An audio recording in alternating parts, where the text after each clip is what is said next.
नमस्कार। डेट है आज के 11 अगस्त और आज मैं बात करने वाला हूं हिमाचल प्रदेश कैबिनेट मीटिंग जो डिसीजन हुए हैं उसके बारे में। कल हमारे जो है वो पिछले कल 10 अगस्त को जो है ये मीटिंग हुई थी हिमाचल प्रदेश कैबिनेट मीटिंग, तो उसके ऊपर मैं वीडियो मैं बना नहीं पाया था। तो आज मैं आपको यहाँ पर जो है वो उनके डिसीजंस के बारे में बताऊंगा कि क्या क्या उन्होंने डिसीजंस लिए हैं, बिल्कुल बेसिक से।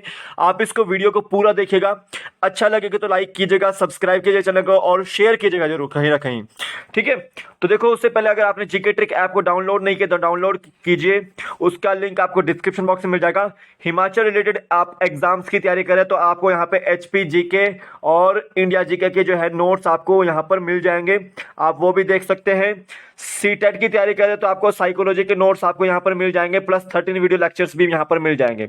बायोलॉजी या केमिस्ट्री की तैयारी कर रहे हो किसी भी एग्जाम के लिए तो आपको बायोलॉजी के लेक्चर्स भी मिल जाएंगे और केमिस्ट्री के लेक्चर्स मैं लाइव ले रहा हूं तो आप उसमें भी ज्वाइन कर सकते हैं।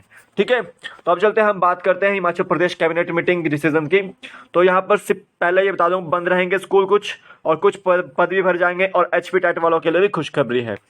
तो अब हम आगे चलते हैं। सबसे पहले देखिए Himachal Pradesh cabinet meeting decision में क्या हुआ कि हिमाचल प्रदेश में 22 अगस्त तक जो है वो स्कूल बंद रहेंगे। अभी पता है आपको कि 3 अगस्त को स्कूल खोले गए थे, तो ऐसे में अभी जो है वो कोरोना के मामले जो है वो स्कूलों में बढ़ चुके हैं, बच्चों में कोरोना देखा गया है, तो उसको स्कूलों को बंद कर दिया गया है। 22 अगस्त तक बंद स्कूल रहेंगे, लेकिन जो शिक्षक हैं वो स्कूल में आएंगे और वहीं से जो है वो ऑनलाइन पढ़ाई जो है वो कराएंगे।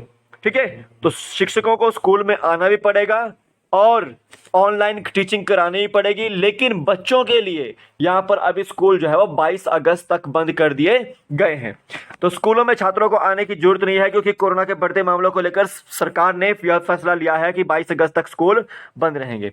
ठीक है, तो कॉलेज में स्कूल में जो है आपने छात्रों ने बिल्कुल नहीं जाना है अभी 22 अगस्त तक, लेकिन अगर कोई गवर्नमेंट एम्प्लॉय है या फिर गवर्नमेंट टीचर है तो वो 22 अगस्त तक जो है वो लगातार स्कूल में जाएगा और स्कूल में जो है वो जाकर पढ़ाएगा। ये आपको डिटेल मिल जाएगी। तो थर्ड देखिए, कॉलेजों में 16 अगस्त से नए शैक्षणिक सत्र शुरू करने के लिए 2 से 3 दिन में होगा फैसला। तो देखो यहाँ पर अभी इसके बारे में फैसला नहीं लिया गया है कि जैसे कॉलेजों में नए शैक्षणिक सत्र जो बैठना है 16 अगस्त से, तो उसके लिए 2-3 दिन में जो है वो फैसला होगा, तो उसके बाद यहाँ पर हम बात करेंगे। तो देखो 5वीं और 8वीं कक्षा के विद्यार्थियों को स्कूल में शिक्षकों से परामर्श लेने के लिए पूर्व में की गई व्यवस्था पर रोक लगा दी गई है। तो देखो पहले क्या बोला गया था गवर्नमेंट ने कि 5वीं और 8वीं के जो बच्चे हैं ना वो स्कूल में शिक्षक से परामर्श लेने जा सकते हैं, लेकिन अब उस पर भी जो है वो रोक लगा दी गई है। तो अब आपने कोई भी छात्र हो, चाहे वो 5वीं का हो, चाहे वो 6ठी का हो, 7वीं का हो, 8वीं का हो, 9वीं का हो, 10वीं का हो, 11वीं का हो, 12वीं का हो, आपने अभी 22 अगस्त तक जो है वो बिल्कुल भी स्कूल नहीं जाना है। ठीक है, और हो सके तो इधर उधर जो है वो अपने यार दोस्तों से भी ना मिले क्योंकि वो भी जो है वो संपर्क में आकर जो है वो कोरोना के मामले जो है वो बढ़ सकते हैं।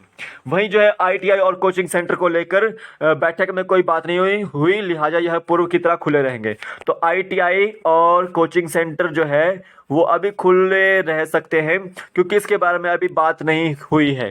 ठीक है, तो यह सारे जो फैसले हैं वो तत्काल प्रभाव से लागू होंगे, यानी कि 10 अगस्त से जो है लागू हो जाएंगे। तो आपका 11 अगस्त से 22 अगस्त तक जो है वो स्कूल में छुट्टी रहने वाला है। ठीक है, लेकिन ये स्टूडेंट्स के लिए छुट्टी रहने वाला है, टीचर्स के लिए छुट्टी नहीं रहने वाला है। आगे देखिए, अब देखिए यहाँ पे गरीब लड़कियों के खाते में जमा होंगे 21,000 रुपए। तो गरीब जो लड़कियां हैं यानी कि जो बीपीएल की लड़कियां हैं उनके खाते में जो है वो 21,000 रुपए जमा होंगे। अब पहले 12,000 रुपए होते थे, तो उसको जो है वो सरकार ने बढ़ाकर कितना कर दिया है, वो 21,000 रुपये जमा कर दिया है। तो ये किस योजना के तहत है, वो बेटी है अनमोल योजना के तहत। आपको क्वेश्चन भी आ सकता है कि बेटी है अनमोल योजना किस राज्य की है, तो हिमाचल प्रदेश की है। और उस योजना के तहत क्या है कि जो गरीब लड़कियां हैं यानी कि जो बीपीएल कैटेगरी में लड़कियां आती हैं उनको 12,000 रुपये दिए जाते थे पहले, तो उनकी जो राशि है वो बढ़ा दी गई है, 21,000 रुपये कर दी गई है। इस योजना का लाभ बीपीएल परिवार की 2 लड़कियों को दिया जाता है। कितनी लड़कियों को दिया जाता है, 2 लड़कियों को दिया जाता है। ठीक है, सरकार प्रति लड़की खाते में अब 21,000 रुपये जमा कराएगी, तो प्रति व्यक्ति जो है वो खाते में जो है वो 21 जो है 1,000 रुपये जमा कराएगी सरकार। इस राशि को 18 साल की उम्र के बाद बाद छात्रवृत्ति के तौर पर सालाना दिया जाता है। तो ये जो राशि है आपकी वो 18 साल की उम्र के बाद जो है वो छात्रवृत्ति के तौर पर दिया जाता है, यानी कि सालाना दिया जाता है। आगे देखिए, बाहरी राज्यों से आने वालों के लिए कोरोना रिपोर्ट अब अनिवार्य है। तो देखो, बाहरी राज्यों से जो है वो काफी लोग आ रहे हैं, काफी श्रद्धालु आ रहे हैं, क्योंकि श्रावण का महीना भी चल रहा है और अभी जो है वो आगे नवरात्रे भी जो है वो चलने स्टार्ट हो जाएंगे। ठीक है, तो ऐसे में श्रद्धालु आ रहे हैं काफी, तो उनके ऊपर जो है वो रिस्ट्रिक्शंस लगाई गई है कुछ यहाँ पर। तो देखो, आपको 72 घंटे की जो RT-PCR रिपोर्ट है वो नेगेटिव दिखानी होगी और उसे लाना जो है जरूरी होगा। ठीक है, और देखो 24 घंटे के भीतर आपको रैपिड एंटीजन टेस्ट रिपोर्ट भी जो है वो दिखानी होगी और उसके साथ भी जो है आपको हिमाचल आना पड़ेगा। ठीक है, तो कोरोना वैक्सीन की दोनों डोज लगवाने का प्रमाण पत्र अपने साथ जो है आपको लाना पड़ेगा। तो ये तीनों चीजें आपको अनिवार्य की गई हैं, आप इसमें से एक भी ला सकते हो। ठीक है, तो आप ये चीज आप देख लेना कि आपको कोरोना वैक्सीन का जो दोनों डोज का जो है वो प्रमाण पत्र भी साथ लाना पड़ेगा। RT-PCR को की जो कोरोना रिपोर्ट होती है, नेगेटिव रिपोर्ट आपको जो है वो 72 घंटे पहले की साथ लानी पड़ेगी। साथ ही साथ 24 घंटे के भीतर की रैपिड एंटीजन टेस्ट रिपोर्ट भी जो है वो साथ लानी पड़ेगी। लेकिन इसमें से ये लिखा गया है कि बाहरी राज्यों से आने वालों को 2 दिन बाद इनमें से दिखाना होगा एक दस्तावेज। तो इनमें से आप कोई जो है वो एक दस्तावेज जो है वो दिखा सकते हैं, तभी आपको जो है वो प्रवेश मिलेगा हिमाचल प्रदेश में। ये आपकी जो है वो कैबिनेट मीटिंग के डिसीजन थे। आगे चलते हैं, बाली चौकी में SDM कार्यालय खुलेगा। तो बाली चौकी में SDM कार्यालय खोलने की बात की गई है। निहरी में BDO दफ्तर खुलेगा, निहरी में। और उसी तरह से थाची में उप तहसील खोलने का फैसला लिया गया है, थाची वैली में। ठीक है, और उसी तरह से मंडी के सुरागी एवं झोट में प्राथमिक पाठशालाओं को स्तरोन्नत कर दिया गया है। ठीक है, स्तरोन्नत कर दिया गया है। और हिमाचल प्रदेश ने कई पद भरने की मंजूरी दी है, हिमाचल मंत्रिमंडल ने कई पद भरने की मंजूरी दी है। अब इसमें जो है वो आपके 23 जो पद हैं आपके श्रम विभाग में हैं, कनिष्ठ कार्यालय सहायक के। ठीक है, जूनियर ऑफिस असिस्टेंट के IT विभाग में। ठीक है, आप देखो, उसी तरह से आपको कोष अधिकारियों के जो है वो 3 पद भी यहाँ पर सृजित किए गए हैं, एवं सूचना एवं जनसंपर्क विभाग में स्टेनो के 3 पद भरने की जो है वो स्वीकृति दी गई है। तो यहाँ पर कुछ पद भरने की भी जो है मंजूरी यहाँ पर दी गई है।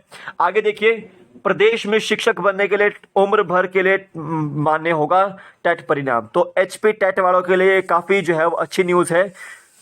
और यहाँ पर जो है वो सरकार ने ये डिसीजन लिया है कि जो HP टेट है वो लाइफ टाइम जो है वो लागू रहेगा। तो आपको पता ही है कि सेंट्रल गवर्नमेंट ने जो है वो CTET और जो जितने भी स्टेट टेट हैं उनको 2011 के बाद जो है वो लाइफ टाइम जो है वो वैलिड कर दिया गया है। ठीक है, तो जिनके एक्सपायर भी हो चुके हैं, एक्सपायरी डेट भी हो चुके हैं आपके टेट के सर्टिफिकेट के, तो उनके पास भी जो है वो नए सर्टिफिकेट जो है वो पहुंच सकते हैं। अभी आपको कंफर्म करना पड़ेगा कि कैसे जो है उनके पास पहुंचेंगे। तो यहाँ पर देखिए, हिमाचल प्रदेश में शिक्षक बनने के लिए शिक्षक पात्रता परीक्षा के परिणाम को उम्र भर के लिए मान्य कर दिया गया है। अगस्त 2011 के बाद टेट पास करने वालों को इसका लाभ मिलेगा, यानी कि अगस्त 2011 के बाद जिन्होंने टेट जो है वो क्वालिफाई किया है तो उन सभी को इनका जो है वो लाभ मिलेगा। मंगलवार को हुई मंत्रिमंडल की बैठक में केंद्रीय मंत्रिमंडल के फैसले को मंजूरी दी गई है। प्रदेश के लाखों अभ्यर्थी इस फैसले से लाभान्वित होंगे। अभी तक टेट पास करने पर उम्मीदवार 7 वर्ष तक नौकरी के लिए पात्र होता था, इसके बाद उसे शिक्षक बनने के लिए दोबारा परीक्षा देनी पड़ती थी। केंद्र और राज्य NCTE नियमों से टेट करवाते हैं। केंद्र सरकार के लिए CBSE और राज्य अपनी परीक्षा खुद करवाते हैं। सरकार के इस फैसले का सबसे अधिक लाभ महिलाओं को होगा।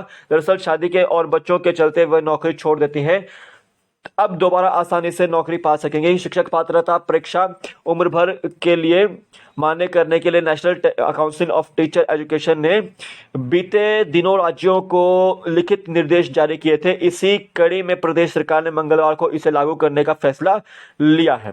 हिमाचल प्रदेश में शिक्षक बनने के लिए सभी श्रेणियों का टेट पास होना इसी वर्ष से अनिवार्य कर दिया जाएगा। अभी JBT और TGT के लिए ही शिक्षक पात्रता परीक्षा का पास होना जरूरी है।